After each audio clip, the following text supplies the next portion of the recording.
За дахиад нэг тестэлчихье. За. Both нэг дуу. Testing. 1 2.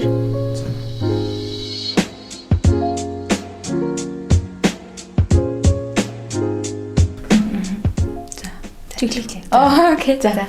Торонто лав миний хувьд ер нь жоохон хөгжилтэй Нью-Йорк, Америкийн Нью-Йорк хоттой төстэй юм шиг санагдсан. Гэхдээ яг амьдраад үзэх юм бол өртөг өндөртэй. Нөгөө таксны хувь гэдэг нь яг тэр state province-ийнхаа таксын хувьд бол арай жоохон үнэтэй ордог. Гэхдээ амьдралын хувьд бол аюу гой хөгжилтэй хийх юм ихтэй. Тэг хөл хөдөлгөөн ихтэй. Юу хот шиг санагдсан. Аа.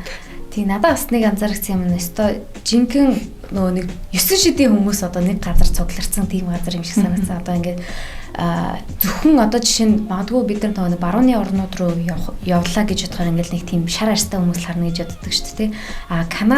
Канад тэр дундаа Торонтогийн хувьд болохоор тэнд амьдарч байгаа хүмүүс нь ингээд бараг дэлхийн баг бүх улс орноос ирсэн одоо монголчууд ч гэсэн их одоо яг Торонтод бол их хайлтмаг орн шиг. Тийм тэгээд маш олон соёлын нэгдэл тэгээд одоо годамж мөдөмжээр нь явбал одоо ингээ бүх төрлийн хоолны газруудыг хардаг одоо чинь тэнд ч нэг эндх хоолны газар, энд ч нэг Пакистан, энд ч нэг Монгол хоолны газар гэл янз янзын гоё тийм олон соёлыг нэг дор багтааж чадсан тийм гоё газар. Дээрэс нь мэдээж бас ер нь бол одоо Канадын хамгийн том хот байгаа. Тэгэхээр том хот болохоор хүн ам ихтэй. За тэгээд хөл хөдөлгөөн маш их. За тэгээд өртөг өндрийн хувьд бол би үүнд бас санал нийлж байна. Энэ бол бас Канадад нэлээд өртөг өндөртэй газартаа ордог. За байр маяны төлбөр ч гэсэн нэлээд өндөр байж чаддаг. Гэхдээ ер нь бол тийм ч гэсэн эргүүлээд бас тэндээ ажиллаж амьдрах цалингийн хувьд бол харьцангуй сайтай. Тийм. Ялангуяа downtown хэсэгтээ бол яг байранд орё гэд байрандаа сууж амьдрий гэх юм бол ер нь жоохон өндөртэй.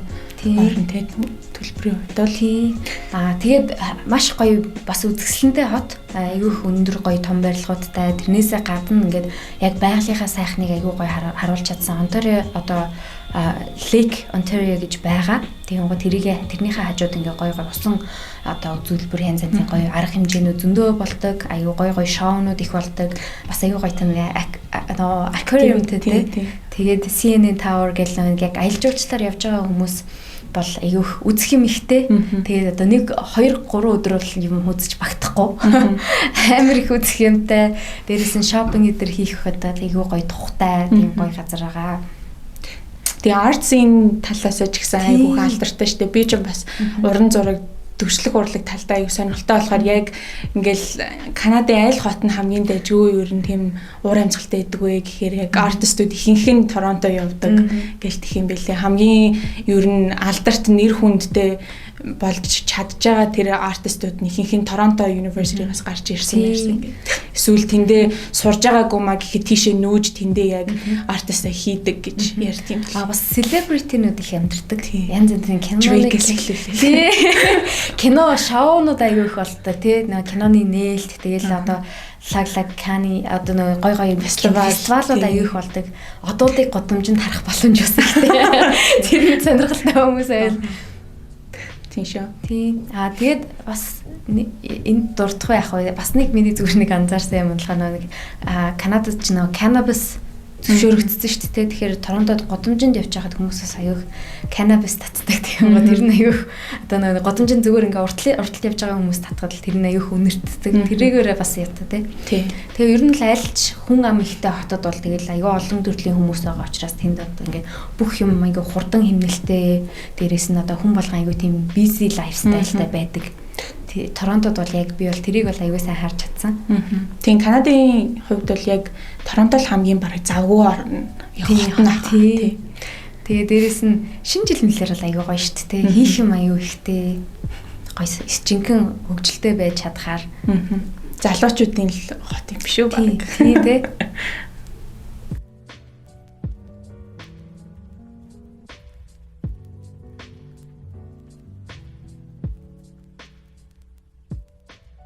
Vancouver, Торонто хоёрын ялгааг гэвэл миний хувьд л Vancouver арай жоохон chill маягийн хот юм шиг санагдсан. Одоо жоохон нөгөө йог мог хийдэг, bubble tea уудаг, нэг скейтборд ундаг тийм хүдэ залуучууд агуул айгүй дуртай ах байхаа Vancouver. Канадын хэлээ гэдэг байгаа. Тий, Канадын баг л хэлээ. Би бүр яаж ч гэж хэлсэн. Тий, beach meetтэй. Ер нь хамаагүй relax талтай. Торонто нь болохоор арай жоохон ингээд хурдан түргэн ширүүн хөдөлгөөнтэй хүмүүст айгүй тохиромжтой. Нью-Йорк стилтэй тий. Тий, тэр хоёрын яг ялгаа нь тийм нь болох. Нью-Йорк талдаа яг Торонто нь арай жоохон хүүтэн ингээ хар бараа хувцас өмсдөг ч юм. Тэгээд Vancouver талдаа болохоор арай жоохон нөгөө юу beachy vibes тэрхүү хиний топтойгоо явж идэг. Тэрхүү тэр нь бол яг үзмжийн талаар бол яг тийм ялгаатай юм шиг санагдсан. Lifestyle-ийн хувьд бол арай relaxed Vancouver. Тийм. Торонто бас нэг арай тийм бизнес маягийн хот юм шиг байна тий. Бусад юунуудтай хотуудтайгаа харьцуулахад ер нь бол Канад чинь одоо жишээ нь жижиг хотуудад бол хүмүүс бас аяа нэлээд чийл байдаг тий. Одоо жишээ нь маш Канад хүмүүс ер нь бол яг тэндээ очичхоор одоо тэгдэм үү гэдэг. Надад бол маш тайван хүмүүс юм шиг санагддаг. Юмд ерөөсөө яардгүй, юмыг маш сайн төлөвлөдөг, нэлээд удаан төлөвлөсний эцэст хийдэг. Тэгээ тэрэндээ ерөөсөө яарсан сандарсан юм ерөөсөө байхгүй. Тийм болохоор ер нь бол бусад хотууд бол аягүй тэгж санагддаг. Торонто болохоор ялцчихгүй маш олон хүмүүс байдаг болохоор ер нь арай тийм хурдан хэмнэлттэй юм шиг санагддаг. Тийм, арай жоохон буужгинсан өршөлтөө ихтэй. Тийм, ялцчихгүй тэр. Vancouver харин тийм ер нь зай сайтай юм шиг санагдсан шүү дээ. Яг downtown-даа бол ер нь яг Торонто шиг ингээл арай жоохон нөгөө бизнес талдаа хурдан ширүүн хөдөлгөөнтэй. Гэтэ Vancouver-ээс яг ингээд яг хотоос гараад жоохон нөгөө suburban area руугаа явахаар хамаагүй гоё тайван гэр бүлийн уур амьсгал сайтай. Тэгээд ер нь олон төрлийн юу хүмүүс амьдарч болохоор тийм шиг санагдсан. Vancouver лав юутай ч яг Seattle-ийн дээр байдаг болохоор арай жоохон чиглэг бороо их ордог, жоохон бүрхэгдүү байдаг гэж сонсдог. Гэхдээ яг байгалийн хувьд бол айгүй гоё чиглэг, уул ихтэй, яг далаа дээр байдаг болохоор айгүй гоё хийх үзэх юм ихтэй. Гэхдээ ер нь жоохон бүрхэгдүү байдаг гэж сонссон. Торонто болон яг нөгөө Niagara бүс рүү болохоор маш дулаахан. Яг Канадын нөгөө нэг бас нэлээд урагшаага байгаа шүү дээ. Тэгэхээр тэрийгээ дагаад их дулаахан. Тэгээд мэдээж тэндээ бас аюу том хоёр нуураар хүрээлэгдсэн газар болохоор бас уур амьсгалын хувьд бол нэлээд чиглэг. За тэгээд өвөлдөө ер нь бол хасах 5 10 тэр хавцаал хүрдэг. Тэгээд бус үедээ их дулаахан. Тэгээд намар их урт тийм гоё газар.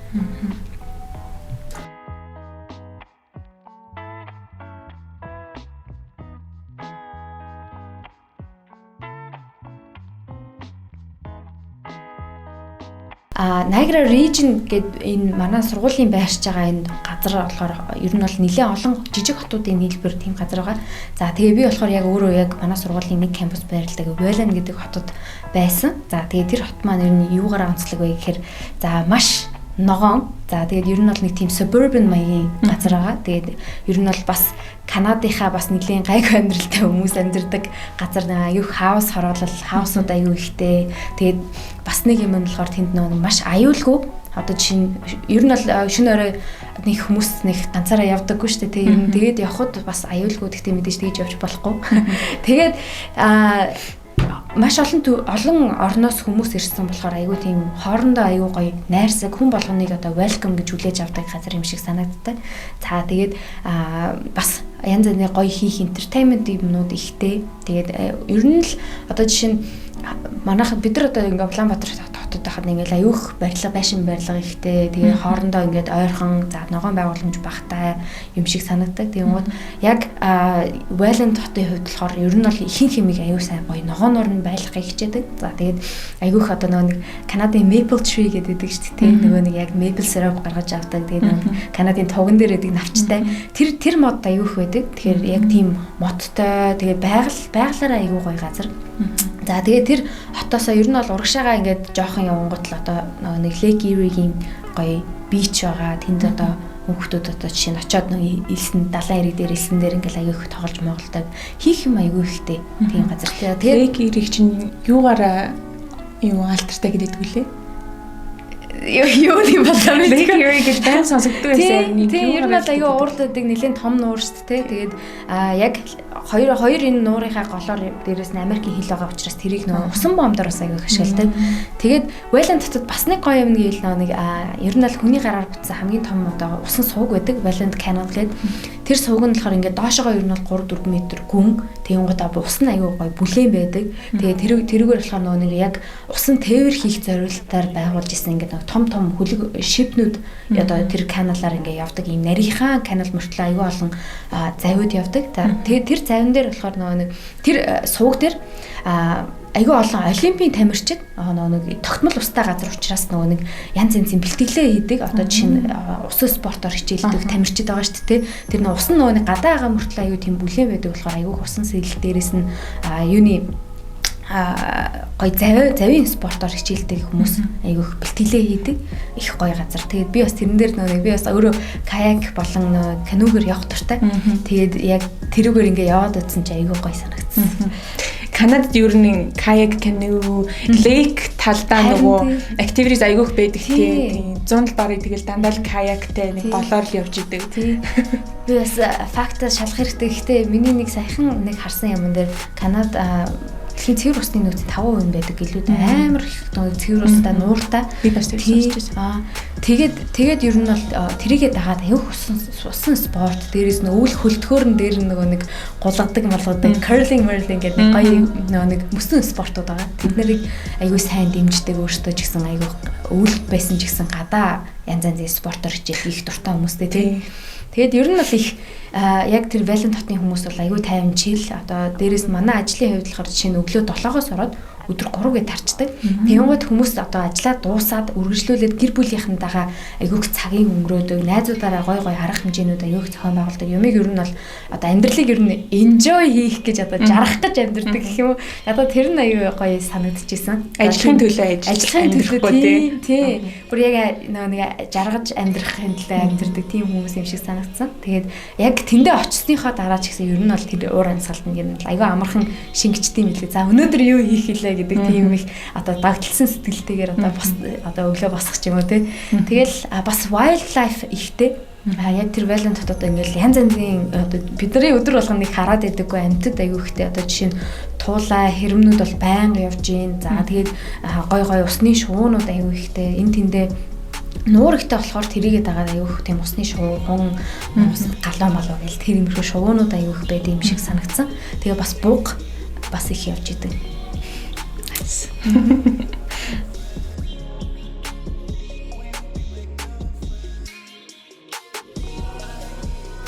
Манитобагийн хувьд бол яг л одоо Канадыг төсөөлдөг юугаар төсөөлдөг гэхээр цаас нөгөө цагаан баавгаа могоогоор төсөөлдөг штеп. Манитобад бол тэр яг байгаа.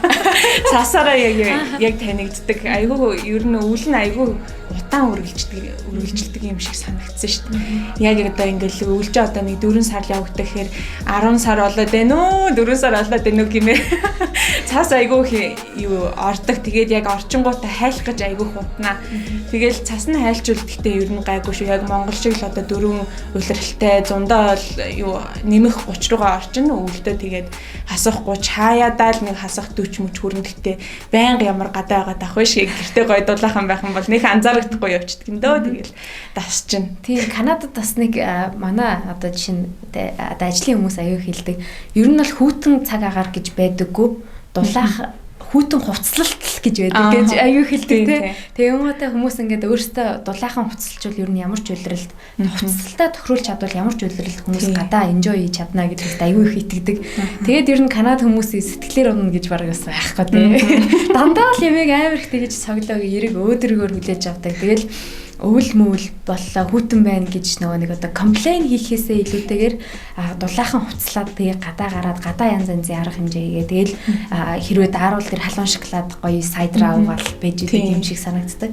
Өвөл болохоор яг ингээд гоё өвлийн нөгөө activities нь одоо эхлэж байгаа гэдээ бүр баярлаад одоо өвөл юу хийж болох вүлээ одоо хагасаа бүцээрээ ингэж гарыг гэд ер нь яг тэр талаараа баяртай байдаг штеп бид нэр одоо заавал Канад руу за 100 дулаан улирлаар нь л явъя да гэж бодолтгүй өвөлдөө ирэхэж гисэн айгүй хийх юмтай гоё байдаг шүү. бид чинь нэг гадаа хөтөн болохоор ер нь тэгэл гэртээ нэг аштай цайгаа угаал байж байдаг шүү дээ. Яг Канадад болохоор ер нь бол одоо жишээ нь хөтөн болонгууд ер нь бол тэгэл дулаахан хуцаа өмсөл халуун шоколадаа бариад гараал явчихдаг шиг санагддаг шүү дээ. Канкига барайл явчихдаг. Тийм, канкига барайл те. Аюух бас нэг мөсөн тэр спортууд аюу сайн хөгжиж чадсан. Тэнгууд хүмүүс нэг Канадын яг аль бисний спорт чинь хоккей байгаа шүү дээ. Тэнгууд хүмүүс тэрийгэ дагаад одоо уран голголт хоккейгаар хүүхд болгон бараг хичээлдэг. Аюу гоё тэр төрлийнхөө спортод хүн болгон их дуртай. Тэр нь бас аюу гоё те. Хоккейгийн одоо байшин дотор одоо юу хоккей спортоор нөгөө хичээлж болдог тийм нэг зөндөө центрүүд аягүй их юм л шүү дээ. Заавал ингээд өвөл болтлоо хүлээх шаардлагагүй бараг хавар мавар зундаач тийм юугаар спортоор явчих болдог хичээлээд мөсөн ордон гэдэг байгаа шүү дээ. Манай тийм мөсөн ордон саяхан нэгтэн тэрнтэй адилхан ер нь бол баг хот болгонд одоо баг сүм шиг байж идэг тий. Тэр бол religion тий. Ингээд тэгээд хүмүүс нь ер нь бол яг тэр спортуудтай аюу дуртай юм шиг санагдсан. Тэгээд ягаад ч миний тэр байсан яг байлын дотод бол нэг спортын юмнууд аюух байдаг. Тэгээд одоо жишээ нь хотоо яг ингээд машин замаа дагаад аюух дугуун зам байдаг. Тэгэнгүүтээ хүмүүс нь бас аюух дугуун унах аюу дуртай. Тэгээд машин гэхээсээ илүү баг нэг залуучууд мэнмитийн оюутнууд ч юм уу тийм хүмүүс бол ихэнхдээ дугуугаараа явах аюу сонирхолтой юм шиг санагддаг. Дугуун зам нь айгүй ингээд гоё өргөн айдсгүй юу дугуугаа унж болохоор айгүй гоё санагддаг шүү дээ. Би ч гэсэн ажил руугаа хичээл руугаа дугуйтагаа л явчихдаг. Гэсэн ойрхон байгуул цүнхээ үрээл тэгэл айлтгүй машин донд ингээл явчихж байгаа юм чинь. Тэгээд тэр нь аюу гоё те. Янз янзын ер нь л айл болох хөдлөх гэж л аюу хичээдэг юм шиг санагддаг шүү дээ. Хөгшин залууг л дугуугаа оноо явчихдаг шүү дээ.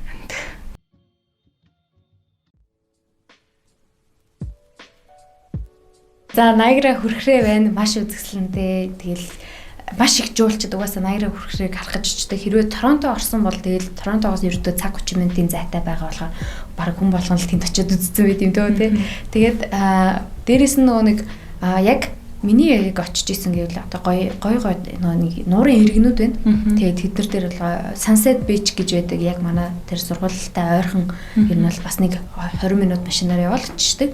Тиймэрхүү газрууд байна. Тэн дээр очиод нөгөө нэг гой бас нэг орой нар жаргахыг харж далайн нуурын ирэг дээр те тэр чинь ер нь бол далаа шиг айгүй том харагддаг амар том нуур. Тэгээд тиймэрхүү би өөрөө бас яг тийм гой далайн ирэг ус мустай газар байхаа их дуртай болохоор ягд ч одоо тэнд ингээд орой болгон ингээл очиод ингээд суухаар айгүй гоё тийм нэг төрлийн романтик санагддаг. Тэгээд дээрэс нь attraction гэвэл өшөөч одоо Торонто яг том хотод дуртай бол тий Торонто гэх мэтийн гоё хотуудад дотор одоо янз янзын гоё музейнүүд байна, юунууд байна, аквариум байна. Тэгэл гоё CNN Tower байна. Тэгээд дээрэс нь бас нэг жил болгон Торонтод CNE фестивал гэж болдог. Тийш очижсэн нь. Яг 8 сараас 9 сарын дуустал жилөө нэг тиймэрхүү сарын хугацаанд болдог. Тэр нь болохоор яг Торонтод нөгөө нэг аюу том үзэсгэлэнгийн талбайд бүх төрлийн нөгөө нэг паркны amusement park байгаа шүү дээ. Тийм тоглоомнууд авчирчдаг. Тэгээ фэр болдог, янз янзын шоунууд аюух болдог. Тэгвэл тийшээ ингээд нэг өдрийн нэг $49 жилөө entrance ticket аваад тэгээ тийшээ ингээд ороод янз янзын гоё юмнууд хийж болдог. Би бол тэнд бол 2 өдөр очиад юмнуудыг үзэж дуусаагүй. Амар том тим юмнууд байгаа байхгүй. Тэгээд тэнд нэг дор айгүй олон хүн байсан. Тэгээд сая ковидос болохоор тэр 2 жил зохион байгуулалтаагүй гэсэн. Тэгээд тэрэн дээр зөвхөн тийм тоглоомнууд болохгүй бас нэг air show гэж болдог. Тэр нь болохоор нэг байгалийн хөлөг онгоцуудаар биш онгоцууд байдаг шүү дээ. Jet онгоцууд. Тэднэрээр ингээд нэг гоё өнгийн утаатай тий ягаан цэнхэр мэгэр утаатай ингээд гоё тойрж нисээд хүмүүст ингээд үзүүлдэг. Тиймэрхүү юмнууд бас их гоё юм билээ. Тэгээ мэдээж том хотод бол үзэх юм маш их байгаа. Гоё одоо жишээ нь магадгүй музей, номын сан гэх мэт зүйл дуртай бол тэнд жинхэнэ өстой түүх байгаа. Тэгээ тиймэрхүү гоё үзүүрүүд бас зөндөө байдаг. Тэгээд дээрэс нь одоо жишээ нь celebrity tour гэж юмнууд бас байгаа. Бас тиймэрхүү сонирхолтой бол тий. Торонтод илүү нөгөө Madame Tussauds гэдэг нөгөө юу wax-ны нөгөө юунууд идэх шүү дээ. Тийм музейнүүд тэд нар тийшээ нэг явж үзэх юмсаг. Тэрүүгээр хүмүүс айгүйх явал зураг авахуулаад идэв билээ гэх. Тийм тий. Ингээл дуртай одынхаа хажууд нэг хацар усны үзэж зураг авахуулаад байдаг шүү дээ. Юу Calgary-ийн хувьд бас айгүй гоё яг Канадын алтартай нуур уул үзүүлбэрүүд айгүйх байдаг юм лээ. Нөгөө Lake Louise гэдэг зураг айгүй л бараг ихэнх хүмүүс харсан байхаа яг ногоон гоё нөгөө байдаг. Тэрүүгээр явдаг айгүй хүмүүс байдаг юм лээ. Бүр зорж очдөг. Би нэг зорж очиж исэн юм аа. Тэгсэн чинь ногоон нуур харна гэж бодоод 5 сард явсан чинь цас нь хайлаагүй. Тэгэл цасан дээр нь зогсож байгаа л за энэний доор нэг гоё ногоон нуур байгаа хта гэж явчихсан шүү дээ. Цагаагаар айгүй гоё. Тооцоолоогүй би харин 8 цаг машин барьж яваад найзуудтайгаа нэг явсан юм аа. Тэгэл яг гоё ногоон нуур яг үзэндээ л гэж очиад тэгээд цасыг харчаал за нэг цастай хотоос нөгөө цастай хот руугаа яваа. Гэтэ яг нэг сар мар нэг 7 хоног хүлээхэн бол ер нь гайгүй гоё дулаарчгаар байсан билээ. Цагаал зүг тооцоолоогүй явцсан билээ. Тийм, дээрэс нь Канадад нэр хамгийн гоё юм нь байгаль юм шиг надад бол тэгж санагддаг. Ягаад гэвэл байгаль ер нь бол их байгалаараа хүрээлэгдсэн, дээрэс нь унган байгалаа маш гоё хадгалж чадсан тийм газар. Тэгэл баг мууж болох нь л үзэхээр аюу гоё байгалийн юмнууд байдаг. Тэгэл Instagram дээр ингээл нэг гоё байгалийн зургууд ингээл харж байгаа л хаана юм бэ? Канада гоё юм чинь. Тэгэл үзэх юм маш ихтэй. Хэрвээ байгаль туртай кемпинг хийх, дээрэс нь одоо чинь нийш тишээ аялах туртай бол Канада бол өөрөө маш том улс те. Тийм болохоор үзэх юм бол байгалаараа маш гоё чадсан тийм гоё газар. Тийм. Дэлхийн 2 дахь том улс гэдэг хэмжээ одоо ямар ч юм үзэх юм бол road trip гэдэг бол маш сонирхолтой те. Vancouver-с одоо Quebec руу явах юм бол юу барыг дэлхийн өөр орнуудаар явах шаардлага болчихж байгаа юм шиг. Тийм. Quebec бас байна те. Quebec чи өөрөө бас нэг шал өөр соёлтой нэг улс дотор байгаа мөртлөө яг тийм дээр үеийн Францын одоо үеийн хэм маягтай тэгснэ хүмүүс нь францаар ярьдаг. Тэгэнгүүтээ барилга байшингууд нь өөрсдийн гэсэн гоё амар тийм сонирхолтой хэм маягтай. Арай Европ талтай. Тэгээ тиймэрхүү олон гоё одоо жишээ нь юмнуудыг одоо нэг улс дотор ингээд хослуулж чадсан тийм. Тэр нь бас аюу сонирхолтой юм шиг санагддаг. Тэгээ Орова байна. Тэгээ нийслэл. Орова. Оровын талаарч би сайн мэдгүй байна.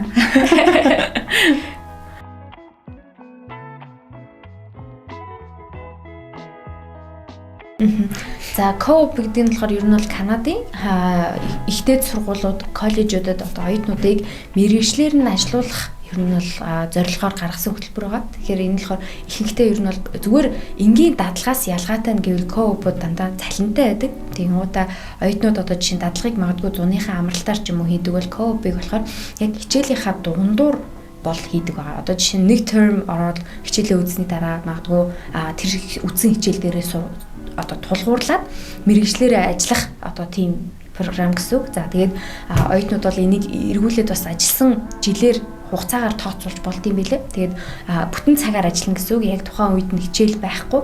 Тэгээд нэг 2 сар эсвэл бүтэн term буюу 4 сарын хугацаанд мэргэжлэрээ ажиллаад цалинтай ажиллана гэсэн үг. Тэгээд Co-op-ийн бас нэг даваа тал нь гэвэл нөгөө мэргэжлийг нь одоо ажлын байрыг нь сургуулиас нь тавьж өгдөг. Магадгүй одоо жишээ нь оюутнууд өөрийнхөө ажлын байрыг хаана ажиллахаа яаж одоо жишээ нь таньдаг одоо компаниудад apply хийсэн чинь надад хариу өгөхгүй байх гэдэг ч юм уу тийм асуудал бол байхгүй.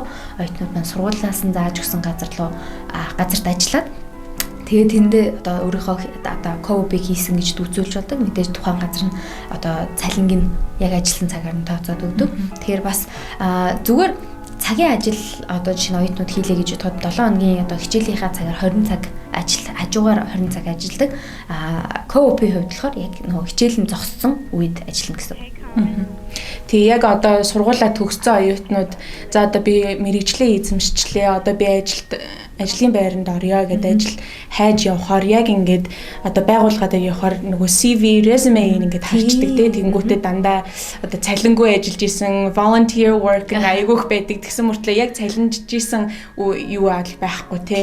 Тэгэхээр Co-op айгүй ингээд гоё боломж юм шиг санагддаг. Харин тэгээд ихэнх хүмүүс чинь бас нөгөө нэг гоё ажлын байранд орохын тулд заавал өмнө туршлагатай байх хэрэгтэй гэсэн шалгуурн дээр аягүйх гацдаг шигтэй. Тэгэнгүүтээ дандаа ажлын гараагаа айгүй жижиг эсвэл мэргэжлээсээ жоохон ондоо ажиллаар эхэлдэг ч юм уу тиймэрхүү асуудал гардаг. Гэхдээ Co-op-ийн хувьд болохоор яг сургуулиас нь зааж өгсөн газарт ажиллаад тэгээд аль хэдийн туршлагатай болоод төгсөж байгаа болохоор эргүүлээд одоо жишээ нь магадгүй тэр резюмеэр эсвэл тухайн компанид үргэлжлүүлж ажиллах боломж аягүйх байдаг.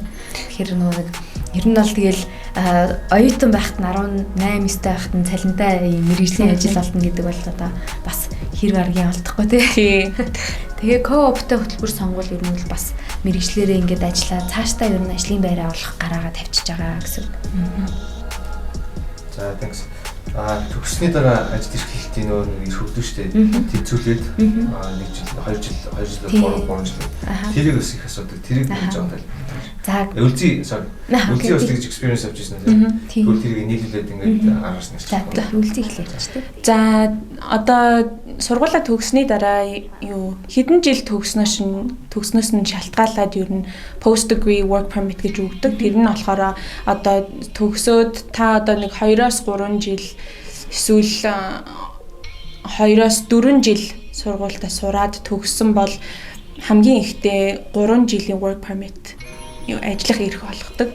Тэр нь болохоор угаасаа шинэхэн төгсөн оюутнууд л зориулагдсан ажлын эрх байгаа. Та тэрийг одоо 3 жилдээ ажиллаад сунгуулийг гэвэл жирийн work permit-тэй application-а явуулаад анкетаа бөглөөд одоо ингээд авч болдог. Бас гэхдээ тэр нь болохоор яг ажлын байр нь олдсон хүнд одоо энэ байгууллагатай би гэрээтэй ажиллаж байгаа, full time-аар ажиллаж байгаа. Тэгээд би Канадад өргөжлээд ажиллаад эндээ амьдраад явъя гэх юм бол ингээд өргөдлөө бичээд явуулахаар ер нь гарах их магадaltaй. Би өөрөө яг тэгэж явж исэн. 3 жилийнхаа post graduate work permit авчаад дахиад 1 жил ажиллая гэдээ өргөдлөө бичээд сунгуулаад яг жирийн work permit-ээр явж исэн. Тийм тэр нь бол ямар ч ингээд одоо хязгаарлалгүй яг full time-аар ажиллаж болно. 7 ногтой 40 цагаар байгууллагатайгаа гэрээгээ хийчихэд л асуудалгүй. Тийм нэмээд хэлэхэд 1 жилээр сурж байгаа тохиолдолд 1 жилийн ажлын эрх авдаг. Тэгэхээр ер нь бол 3 жилийн ажлын эрхийг бол 2-оос дээш жил сураад төгссөн тохиолдолд авч байгаа тийм.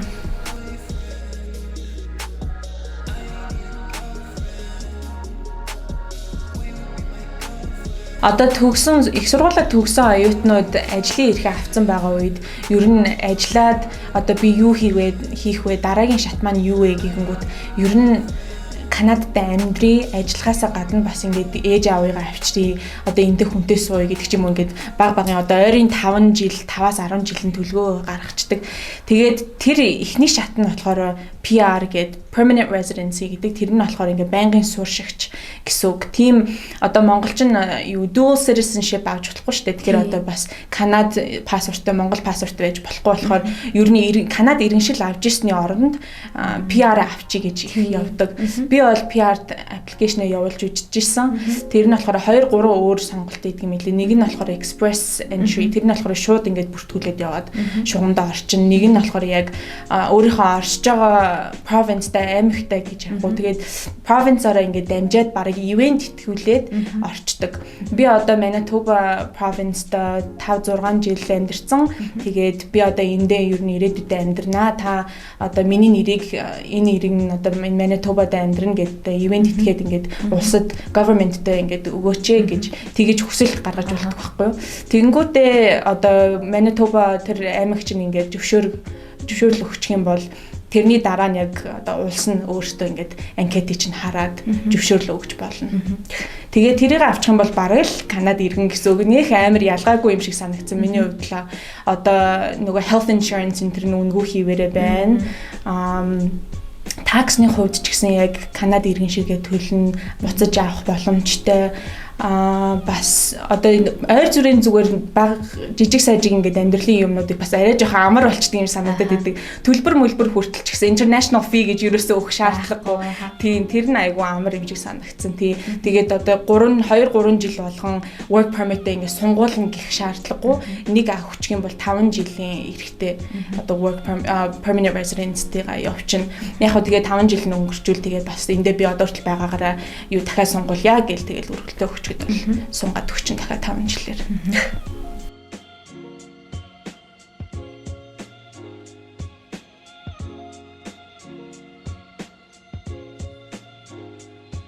За ер нь яг дэд бүтцийн хувьд бол хоёулаа аюу сайн дэд бүтцтэй газрууд одоо жишээ нь жижиг хотууд байсан ч гэсэн тэнд бол одоо танд хэрэгтэй шаардлагатай бүх юмнууд байдаг тий. Тэгээд дээрэс нь ер нь бол одоо жишээ нь аюу тийм тарж газар нутаг товтой болохоор ч юм уу тэгээд аюух тарж байршдаг юм дээр тий. Тэгээд үн мөний хувьд бол бас ойролцоо хоорондоо ер нь бол Канада доллар нь арай хямдхан. Гэхдээ тэг ер нь бол тэрийгээ дагаад Канада долларын юмнууд нь Канада доллараар арай үнэтэй байдаг. Номны хайдлыг харахад харин US price нь болохоор 10 гэж Канадын 14 мөрөг гэж тэгэж байна. Тэрүүгээрээ ялгаатай. За тэгээд одоо жишээ нь ер нь лайфстайл байгаа шүү дээ. Хүмүүс ингээл мол, дэлгүүрүүд, Walmart гэлээ одоо бидний мэддэг айгүй олон сүлжээ дэлгүүрүүд нь одоо жишээ нь Канада, Америкаар ингээд тархаад байршиж идэг одоо жишээ нь хоолны газрууд гэхэд л нэг франчайзинг одоо компаниуд ингээл энэ тэнд ингээд байрлаж байгаа болохоор ер нь бол тэр тэдгээр одоо юмнууд нь бол хоорондоо их адилхан. Тэгэл одоо жишээ нь за хотын гудамжинд явж байгаа машинууд нь ч гэсэн ер нь бол тэгэл яг нэг General Motors эсвэл одоо Chevrolet ч юм уу тий яг тийм Америк үйлдвэрийн ч юм уу Канада, Америк, Ford тэр авцаа үйлдвэрийн машинууд явдаг болохоор тэр нь их ойролцоо харагддаг. Них амар ялгаа бол харагддаггүй шүү дээ. Бүр ингээд жижиг сажиг юм дээр л бүр ингээд амар сайн нарийн харж ажиллах юм бол мэдэгддэг. Одоо нөгөө юу гэдэг лээ. Одоо Target чинь айгүй юу алдартай store шүү дээ. Би Target-д айгүй дуртай байхгүй. Америк явахаар заал Target орчиж явна. Хин дургүй юм байна гэж. Тэгээ Канада явахаар ингээд нөгөө зарим хотын Target байхгүй. Канада даяарч гэж сонслоо. Target хаацсан, сайн хийж чадаагүй гэд нэг хаацсан багш гэсэн.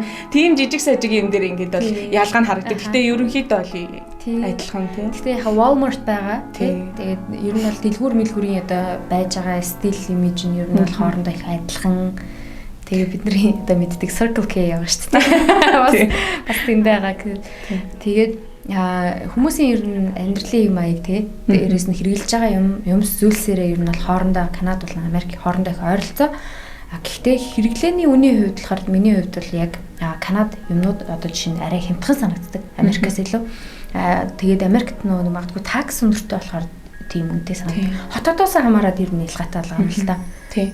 Жишээлбэл нөгөө Ontario билүү, Quebec билүү нэг хотод нь болохоор одоо $5 юм авсан бол $5 дотор юм авсан бол такс авах шаардлагагүй гэж заадаг юм билээ. Тэгэхээр тэр жижиг сажиг юм дээр бол аюу давуу талтай. Тийм Америкт бол такс аюу өндөр болохоор ер нь хэцүү. Бүх юм дээр такс. Тэгээд бас Tim Hortons байгаа. Канадад бол Tim Hortons нь болохоор ер нь л Канадын одоо жишээ нь одоо хамгийн алтартай сүлжээ одоо кофе шоп гэх юм уу? Тэгээд кофенууд нь хамаагүй хямдхан байдаг. Одоо жишээ нь магадгүй Америкт Starbucks илүү л байгаа. Гэхдээ Канадад ч гэсэн Starbucks байгаа л та. Гэхдээ Tim Hortons-ийн юмнууд нь хамаагүй хямдхан. Тэнгуудаа Tim Hortons нь жинхэнэ хаа сайгүй байдаг тийм.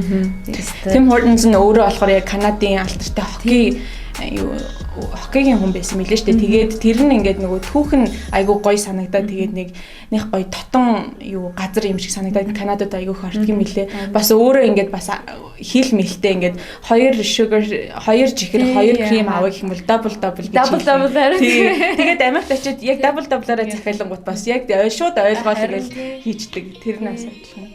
Тэгээд ер нь бол тэгэл юмны төлбөрийн хувьд бол арай л хямдхан. Гэхдээ мэдээж аль хотод байгаа гэдгээс хамаарна. Торонтод ч юм уу тийм том метро очвол тэнд бол өртөг өндөртэй тийм. Өшөө чин Канада, Америкийн хувьд ялгаа ч юм уу адилхан юм. Ялгаа.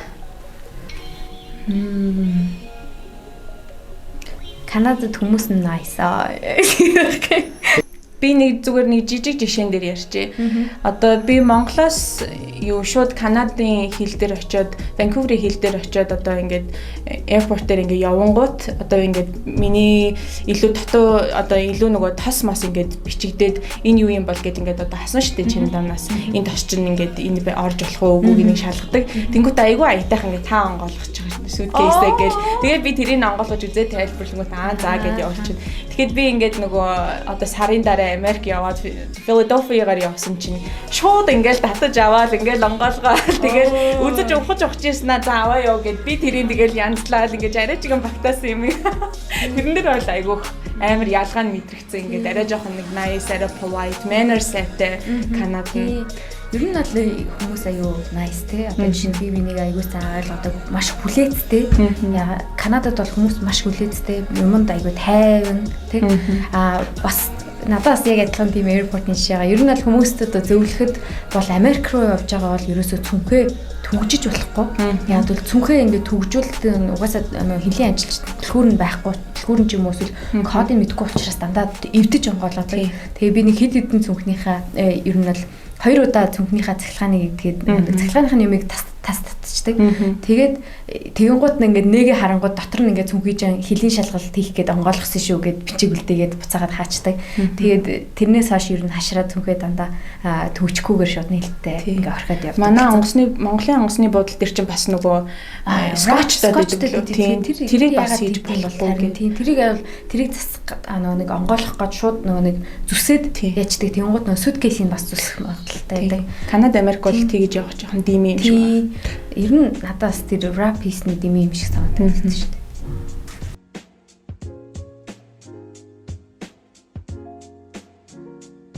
За Niagara бүрт байрлаж байгаа Niagara коллежийн хувьд болохоор ер нь бол миний одоо өөрийн яг ингээ очиж исэн туршлагын хувьд болохоор ер нь маш гоё одоо зохион байгуулалт маш сайтай. Тэгээд одоо хөтөлбөр одоо нэг хүн одоо тэнд ороод одоо жишээ нь 2-3 жилийн хугацаанд суралцаад ингээд явахдаа ер нь бол сурахад шаардлагатай бүх юмыг нь маш сайн хангаж өгсөн. Тэгээд одоо кампусын хувьд ч гэсэн ер нь бол одоо оюутнуудтай одоо жишээ нь тийм байгаль орчинд ээлтэй, нийгэмдээ ээлтэй, тэгээ хоорондоо тийм гоё зохицож амьдрах тийм дэд бүтцийг маш сайн бүрдүүлж өгсөн юм шиг санагддаг. Жишээ нь одоо сургууль дотор ингээл бүх хогуудыг заавал ялгаж хайдаг. За тэгээ сургууль дотор нэг одоо зүгээр уух ус байн өнгөө байдаг. Яг тэрэн дээрээ ч гэсэн өөртөө айгүй одоо сэтгэл хангалуун байдаг. Одоо жишээ нь уух ус хэзэж үнэтэй байж болохгүй гэдэг тийм одоо урайтай байдаг. Тэгээд би оюутнуудынхаа одоо аюулгүй байдлыг маш сайн хангаж чаддаг. Жишээ нь зөвхөн одоо сургуулийн орчинд аюулгүй байхаас гадна сургуулиас гадуур ингээд аюулгүй байх тал дээр ингээд маш сайн мэдээлэл зөвлөгөө өгөө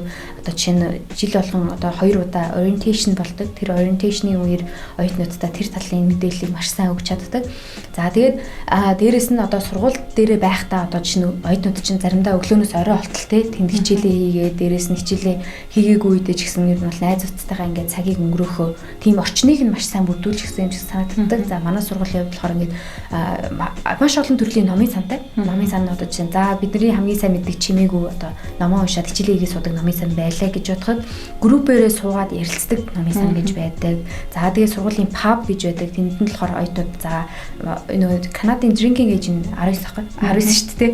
18 19 тийм. Тэнгууд сургууль дотор нөгөө нэг pub байдаг. Сургуулийнхаа манай сургуулийн хувьд нөгөө өөрсдөө шар айраг, вино, дээрээс нь спирит бүтээгдэхүүн үйлдвэрлэдэг учраас тэрийг бас нөгөө оюутнуудтай бас зардаг. Жишээ нэг ер нь л алдартай сургуулиуд чинь өөрсдийн гэсэн нэрийн пив ч юм уу эсвэл нэг уухамтай байдаг штэ тий. Тэгэхээр тэднэрийгээ бас сургууль дотроо зардаг. За тэгээд нэг хоорондоо тоглох бол тийм тоглоомнуудыг нь бүгдийг нь яадаг. Сургууль дотроо нөгөө бөөндөө бас нэг аюу спортлог хүмүүс болохоор спортынхаа тоглоомнуудыг бас хамтдаа үздэг. Тэгэнгუთ одоо чинь тэрэнд зориулсан танхим одоо анги танхим хөгжмийн өрөө дээрээс нь студ гэх тиймэрхүү юмнуудыг оюутнуудтай маш сайн бүрдүүлж өгсөн. За тэгээд спортоор бас хичээлэхэд зориулсан сургуулийн заал байлаа гэж бодоход тэр нь дандаа ер нь бол нэг олимпийн стандартыг аюу дандаа хангацсан байдаг. Одоо жишээ нь заал нь дандаа олимпийн одоо тоглолт хийхдгээр тийм хэмжээгээр байдаг тий. Тэгээд тэрийг аягүй сайн хангаж чадсан оюутнууд нь спортоор сургууль дээр спортоор хичээллэх эмнэлгийн анхны тусламж эдэр хүртэл авах тийм цэгмиг бүгдээрээ байдаг болохоор ер нь нөгөө нэг бүх юмыг маш сайн маш олон талаас нь харж байгаа сайн бодож хийсэн одоо анги танхим лабораториуд нь бүгдээрээ тийм юм шиг санагддаг. Тэгээ энэ дэрс хүнийг яаж тухтай байх уу гэдэг яг нэг user friendly гэдэг юмыг аюу сайн бодож юмыг хийдэг юм шиг санагддаг. За тэгээд сургууль дотор оюутнууд маань одоо жишээ нь хоолоо өөрсдөө авчираад халаагаад идэх боломжийг маш сайн хангаж өгөөл энэ тэнд нь кафетерийн 2 хэсэгтээ хоолоо худалдаж авдаг хэсэг тэгээд дээрээс нь хоолоо халаагаад иддэг тийм хэсэг байх жишээ нэ. Тэгээд ер нь бол одоо яаж хүнд одоо жишээ нь хамгийн тухтаагаараа хамгийн сайхан одоо цагийг өнгөрөөх тэгээд дээрээс нь хичээлээ хийх бол хичээлээ хийхдээ яаж ингэж төвлөрч гоё суух тэр боломжоор нь маш сайн хангаж өгдөг юм шиг санагддаг. Тэгээд дээрээс нь бас ногоон орчин гэдэг айгүй чухал юм шиг санагдсан надад тэнд очсны дараа хүмүүс чинь ер нь бол тийм ногоон орчин харахаараа одоо жишээ зүлэг тий гоё мод дотор нь ингээд байгаа ургаж байгаа тиймэрхүү тийм ногоон байгалийн элемент харахаараа маш одоо тайван байдаг ч юм уу тий тэрийг маш сайн бодоод одоо тэрийгээ дагаад аюу гоё юмнуудыг хөгжүүлж чадсан юм шиг санагддаг. Тэгээ Niagara коллежийн хувьд болохоор ер нь оюутнууд одоо жишээ нь аль болох анги танхим дээрээ сургууль дээрээ цагийг өнгөрөөхийг их одоо зорддог. Тэгээ хоорондоо нэг оюутны яг холбоо гэж байгаа юм манай NC-SAC гэдэг. Тэгэнгუთ тэр холбоо маань одоо оюутнуудаа зориулаад тэднийхээ одоо эрх ашгийг одоо сургуулийнхаа өмнө бас маш сайн төлөөлж чаддаг. Жишээ нь янз янзын нэг сургуулиас нэг юм одоо оюутнуудын эрх ашиг жоохон хөндөхгүй байх юм бол тэр нь ингээд ирүүлээ босоод бид нарын юмыг зөвшөөрөхгүй байна гэж ерөнхийлөгч нь одоо тэрийг ингэж гаргаж ирж чаддаг. Би нэг аягүй сайн дэмжиж тэрийг ойлгодог газар юм шиг санагддаг.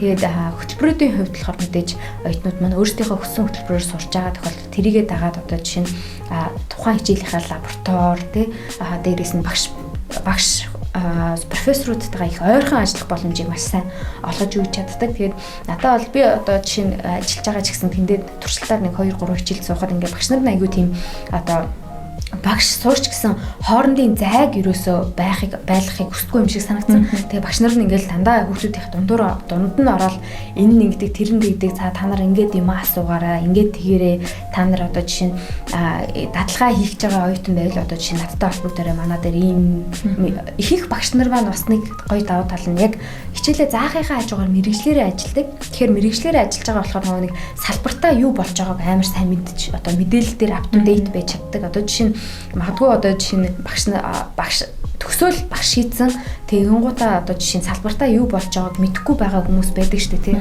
үе тэгээд